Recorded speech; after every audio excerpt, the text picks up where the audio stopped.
நாடி நன்றாக வேலை செய்கிறது. மன்னர் எழுந்து ஓடுவார். முதலில் நீ ஓடும்.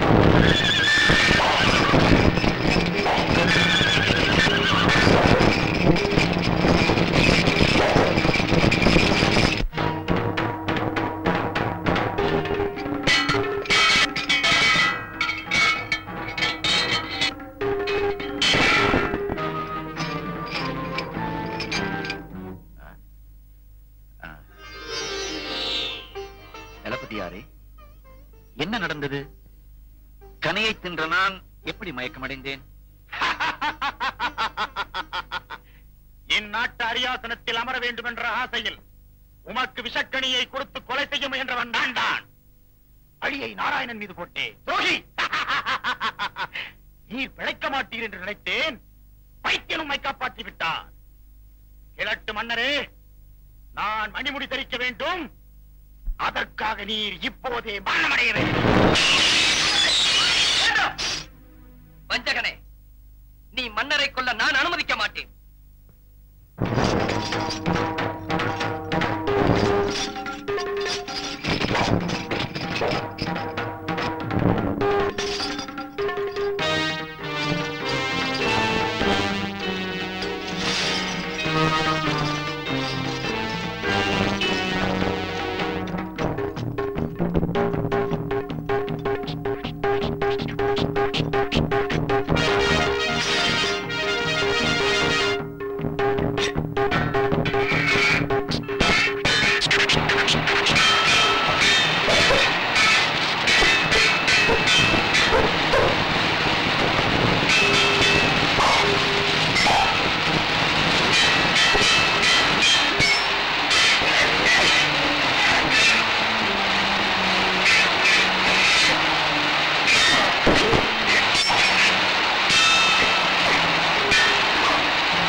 ஏனையா தம்புரா, நடக்க இருப்பவைகள் உமக்கு எப்படி முன்பே தெரிகிறது?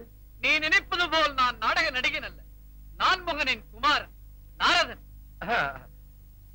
உண்மையான நாரத முனிவரா நீங்கள்? மன்னிக்க வேண்டும் சுவாமி, ஒரு சிறிய சந்தேகம். கோலாகலங்களுக்கு நடுவில் திடீரென்று ஒரு நாள் கொலைக்களத்தில் நின்றேனே, அது எதனால்? உன் மீது சந்திரனின் அருள் பார்வை நிறைந்த போது மலர் மஞ்சம், அது குறைந்த போது கொலைக்களம். மாமுனிவரே, சந்திரனின் தசா பலன்கள் குறைந்து மனிதர்கள் அவதிப்படும் போது அதற்கு பரிகாரம் என்ன சுவாமி? சந்திர தோஷம் உள்ளவர்கள் திங்கட்கிழமை தோறும் விரதமிருந்து வெள்ளை மலர்களால் அம்பிகையை அர்ச்சித்து 3 எண்ணெய் கலந்த தீபமேற்றி நெல் தானம் செய்து வந்தால் சுகம் உண்டாகும். செவ்வாய் தோஷம் உள்ளவர்கள் செவ்வாய்க்கிழமை தோறும் விரதமிருந்து செண்பக மலர்களால் முருகனை அர்ச்சித்து நெய் விளக்கேற்றி சுவரை தானம் செய்தால் சர்வ மங்களமும் உண்டாகும். கிரகங்களின் ஆதிக்கம் இந்த நடுத்தர நாராயணனை ஒரு நாட்டுக்கே தளபதியாக்கி விட்டதே. இதைவிட அதிசயம் வேறு எதுவும் இருக்க முடியாது. ஒரு விறகு வெட்டிக்கு நவகிரகங்கள் நடத்தப் போகும் திருவிளையாடல்கள் இதைவிட அதிசயமானவை.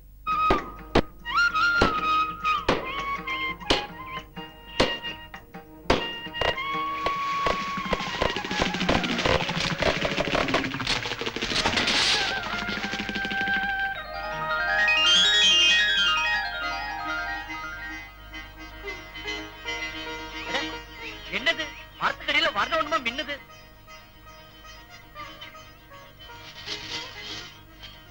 ஐயே, எல்லாம் கண்ணாடி கல்லு. இத போய் எந்த மடப்பயமோட பூமியில போயிட்டு வச்சிருக்கான்.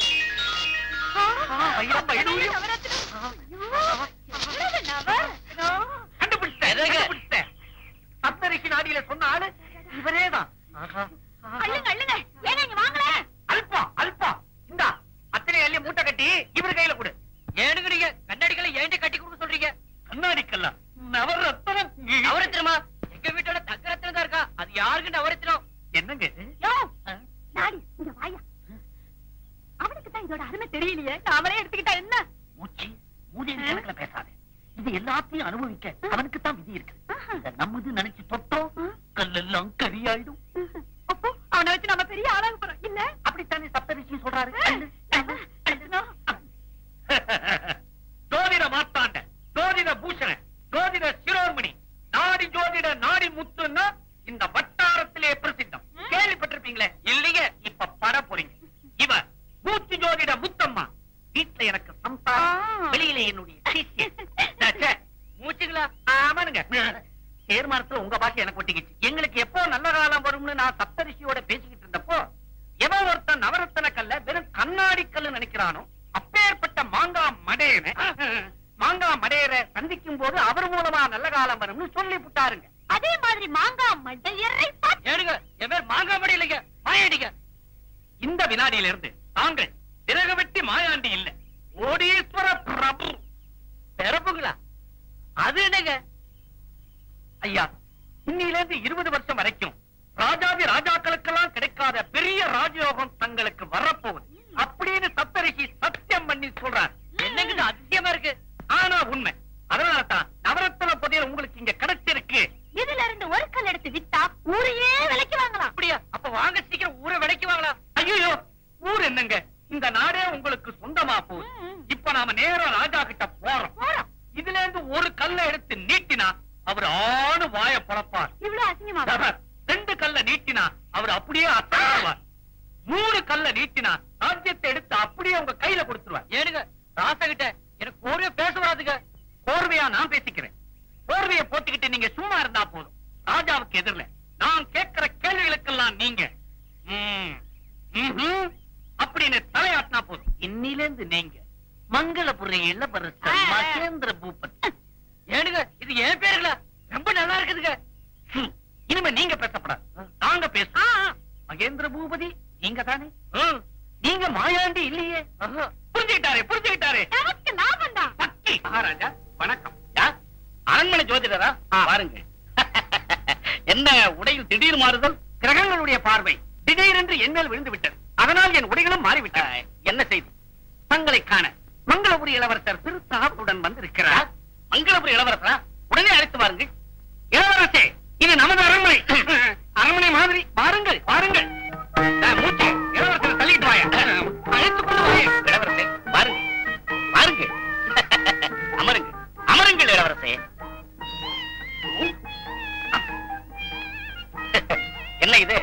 முன்னறிவிப்பின்றி திடீர் வருகை. குதிரைகள் வாங்குவதற்காக இளவரசர் மதுரை சென்று பார்த்தாராம். சரியாக கிடைக்கவில்லை. தங்களையாவது பார்த்துவிட்டு போகலாமே என்று இங்கு வந்திருக்கிறார். மிக்க மகிழ்ச்சி. இளவரசே, தங்கள் தந்தையார் மார்த்தாண்ட பூபதியின் தேவியாரும் நலம்தானே?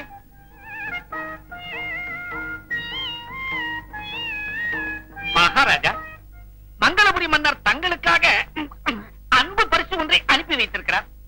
இளவரசர் அதை தங்களிடம் நேரில் கொடுக்க சங்கோஜப்படுகிறார். அப்படியா?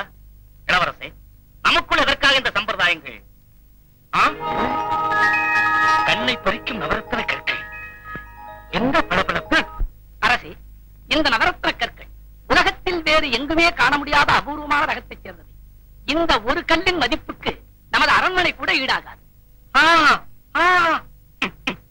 வெளியே வரும். உண்மை கற்களால் கவனித்துக் கொள்கிறோம். நமது பெருமதிப்புக்குரிய இளவரசரை மிகவும் கௌரவமாக உபச்சரிக்க வேண்டும். நமது தாமரை தடாகத்தின் கரையிலே உள்ள வசந்த மண்டபத்தில் அவர் தங்குவதற்கான ஏற்பாடுகளை உடனே செய்யுங்கள். நாங்களும் அங்கேயே தங்குவதற்கான ஏற்பாடுகளை உடனடியாக செய்யுங்கள். மகாராஜா, இளவரசர் ஒரு ஏகாந்த வாசி. ஆகவே யாரும் அவரை தொந்தரவு செய்யக்கூடாது. நன்றி.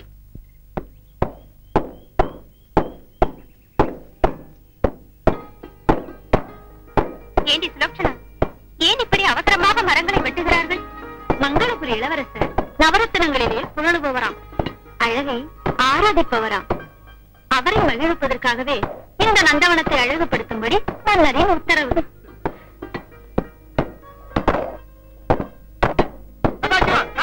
இன்னைக்கு நேரம் ஆயிடுச்சு. பாக்கி வேலையெல்லாம் நாளைக்கு வச்சுக்கலாம். பாக்க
பழைய புத்தி வந்துருச்சா? அந்த மரத்தை வெட்டுறது போல இந்த மரத்தை வெட்டலாம். என்ன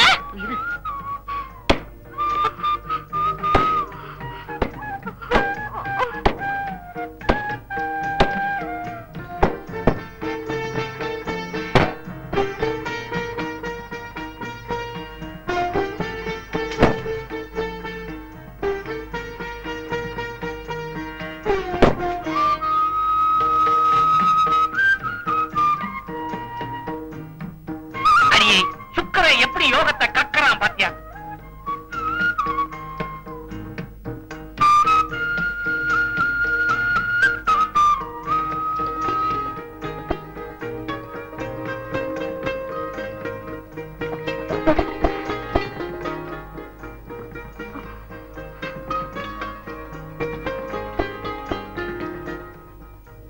இளவரசி, இளவரசர் தான் தங்கள் உயிரை காப்பாற்றினார். அப்படியா? என் உயிரை காப்பாற்றிய தங்களுக்கு என் உயிருள்ளவரை நன்றி கடன் பட்டிருக்கிறேன். இளவரசே, எப்படி இந்த மரத்தை இவ்வளவு எளிதாக வெட்டினீர்கள்? சொல்லிட போறான். மாட்டிக்கிட்டோம்.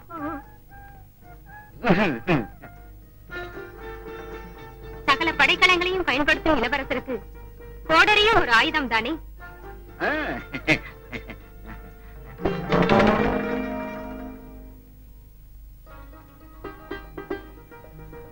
இளவரசி, இளவரசர் ஒரு விறகு வெட்டியை விட எவ்வளவு வேகமாக மரத்தை வெட்டினார் தெரியுமா? இந்த அதிசயத்தை கண்டிப்பாக தந்தையாரிடம் தெரிவிக்க வேண்டும். வாருங்கள். ஜோசியரே, உண்மை உடனே அழைத்து வரும்படி மன்னர் உத்தரவு. உங்களைத்தான். போங்க. போலாம். அனுபவிக்க மாத்திரம் கூட வந்த, இப்ப வர்றதை அனுபவிக்க கூட வரணும். மன்னா, அபயம் அபாயம், வெட்டி காய்கறி கத்தி. இளவரசி உண்மைகளை எல்லாம் மறைக்காமல் என்னிடம் சொல்லிவிட்டாள். எனக்கு எல்லாம் தெரியும். இனி என்னிடம் எதையும் மறைக்கவோ மறுக்கவோ வேண்டாம். எப்படியோ முடிவைத்த ரகசியம் வெளிப்பட்டு விட்டது. நானும் ஒரு முடிவிற்கு வந்து விட்டேன். அரசே, அந்த பொக்கிஷத்தை தங்களிடம் ஒப்படைக்க வந்தோமே தவிர நீங்கள் என்னிடம் ஒப்படைத்தது மிகச்சிறந்த பொக்கிஷம். ஆமாம், அத்தனையும் விலை உயர்ந்த ரத்தனங்கள். நவரத்தினங்கள். நான் நவரத்தனங்களை கூறவில்லை. இளவரசிக்கேற்ற மணமகனை கொடுத்து விட்டீர்கள் என்று கூறுகிறேன். என் மகள் இளவரசரின் வீரத்தை வெகுவாக பாராட்டினாள். அதிலிருந்து அவள் மனதிலே உள்ளதை நான் புரிந்து கொண்டேன். அவள் மகேந்திர பூபதியை மனதார காதலிக்கிறாள். அதனால் அவர்கள் திருமணத்தை நடத்தவும் நான் முடிவு செய்துவிட்டேன். அற்புதமான முடிவு. ஆமாம், சப்தரிஷி நாடியை தோண்டி துருவி ஆராய்ந்து அலசி பார்த்ததில் அதுவும் அவ்வாறே கூறுகிறது. நீர் என்ன செய்கிறீர்கள்? இப்போதே மங்களபுரி சென்று மன்னரை சந்தித்து திருமண விஷயமாக பேசி உடனே இங்கு அழைத்து வாரும். என்ன என்ன பயந்து விட்டீர்களா? இளவரசர் என்னிடம் ஒரு விஷயத்தை மிகவும் ரகசியமாக சொல்லி இருக்கிறார். என்ன ரகசியம்? அதாவது, காந்தார நாட்டு சக்கரவர்த்தியின் ஒரே மகளான மந்தாரியை இளவரசருக்கு மனம் முடிக்க அவருடைய பெற்றோர்கள் ஒற்றை காலில் நின்று கொண்டிருக்கிறார்கள். இந்த நேரத்தில் நாம் அங்கு போய் சிக்கிக் கொண்டால் எங்கே நமது திருமணம் தடைபட்டு விடுமோ என்று ஒரு ஐயப்பார். முதலில் நமது இளவரசியின் திருமணம் நடக்கட்டும். முதல் இரவு நடப்பதற்கு வேண்டுமானால் மன்னரை கூப்பிடுவோம். எல்லாம் முடிந்த பிறகு மன்னருடைய கோபமும் தணிந்துவிடும். அவரே வந்து விடுவார். அரசே, மங்களவரி மன்னர் தங்களை காண வந்திருக்கிறார். அழைத்து வாருங்கள். உத்தரவரசே. பேசிக் கொண்டிருந்தும் அவரே வந்து விட்டாரே. வாருங்கள் வாருங்கள். அமருங்கள். அரண்மனை ஜோதிடரை இப்போதுதான் தங்களிடம் அனுப்புவதாக இருந்தேன். அதற்குள் தாங்களே வந்து விட்டீர்கள். அப்படி பூதன் வந்தால் போருக்கடையாளம், ஜோதிடன் வந்தால் திருமணத்திற்கு அஸ்திவாரம். அரசை, தங்கள் மகன் மகேந்திர பூபதி இங்குதான் இருக்கிறார். மகனா? எனக்கா? எனக்கு மகனே கிடையாது. அப்படி சொல்லக்கூடாது. அப்பாவி மகனை அநியாயமாக அழித்து விடாதீர்கள். தாங்கள் பார்த்த பெண்ணை இளவரசர் மணக்க மறுத்ததால் கோபத்தில் மகனே இல்லை என்று கூறுகிறீர்களே, இது என்ன அநியாயம்? தான் ஆடாவிட்டாலும் தன்னுடைய சதை ஆடும் என்று சொல்லுவார்கள். அதுபோல மகனை பார்க்க தாங்களே இப்போது வந்திருக்கிறீர்கள். ஒப்புக்கொள்ளுங்கள் மகாராஜா, ஒப்புக்கொள்ளுங்கள். இல்லையே கோபித்துக் கொண்டு வந்தாலும் இளவரசர் உங்கள் கௌரவத்தை உயர்த்தும் வகையில் தான் நடந்து கொள்ளுகிறார். ஆமாம் ஆமாம், தாங்கள் கொடுத்தனுப்பியதாக எனக்கு விலை மதிப்பற்ற நவரத்னங்களையும் பரிசாக கொடுத்திருக்கிறார். ஆமாம் ஆமாம்.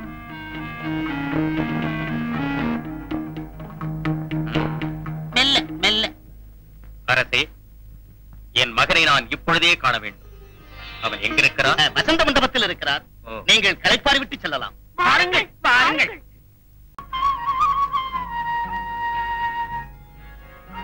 இளவரசி, இனிமேல் எனக்கு இங்கு வேலை இல்லை.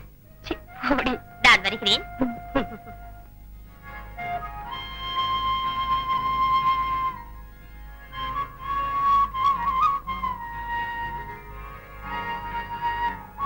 தனி வேண்டுமா?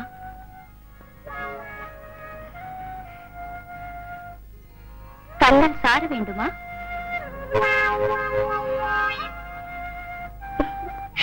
பயமா?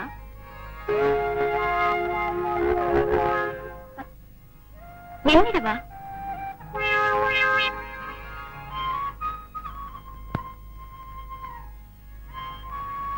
மரம் என் மீது சாய்ந்ததல்லவா? தாங்கள் வந்து காப்பாற்றியதும் என் மனம் உங்கள் மீது சாய்ந்து விட்டது. புரியவில்லையா?